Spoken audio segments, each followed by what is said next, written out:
খুব রিসেন্টলি আসলে বিশ্বকাপ আসার পর থেকে একটা অদ্ভুত বিষয় খেয়াল করতেছি, আর সেটা হচ্ছে আমার ফ্রেন্ড যারা এক সময় ব্রাজিল করতো ওরা এখন বিভিন্ন টিমে মুভ করতেছে। আই ডোন্ট নো হোয়াই, কিন্তু বিষয়টা আমার কাছে অদ্ভুত লাগছে। মানে যারা একদম কট্টর ব্রাজিলের ফ্যান ছিল তারা দেখতেছি এখন পর্তুগাল, স্পেন, নেদারল্যান্ড এইসব টিমগুলো সাপোর্ট করতেছে। এরকম আমার এক ব্রাজিল ভক্ত ফ্রেন্ড ছিল, সাদিক হোসেন সৈকত নামে।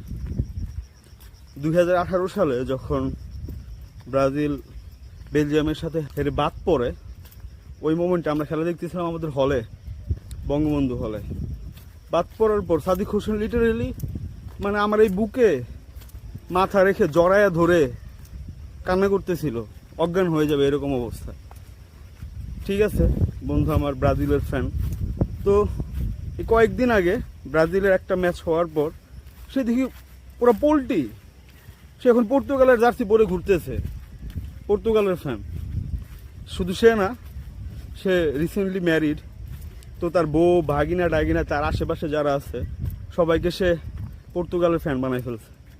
আমি বুঝি যে পর্তুগালের মিডফিল্ড দেখে, হ্যাঁ, ব্রুনো, হ্যাঁ, বার্নার্ডো সিলভা, জোজো ফেলিক্স, এগুলা দেখে বন্ধুর মনে হয় রস বের হয়ে গেছে, তাই না?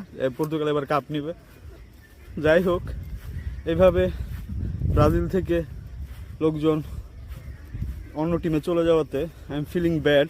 বাট একটা জিনিস মনে রাখো, যদি আর্জেন্টিনা এবার কাপ নেয়, তুমি যেই টিমের সাপোর্ট করো, সেটা ব্রাজিল হোক, পর্তুগাল হোক, দেশে থাকতে পারবা না। সবাই পাসপোর্ট টাসপোর্ট করে রাখো, এই দেশ থেকে পালাই যেতে হবে, কোনো উপায় নেই। ঠিক আছে।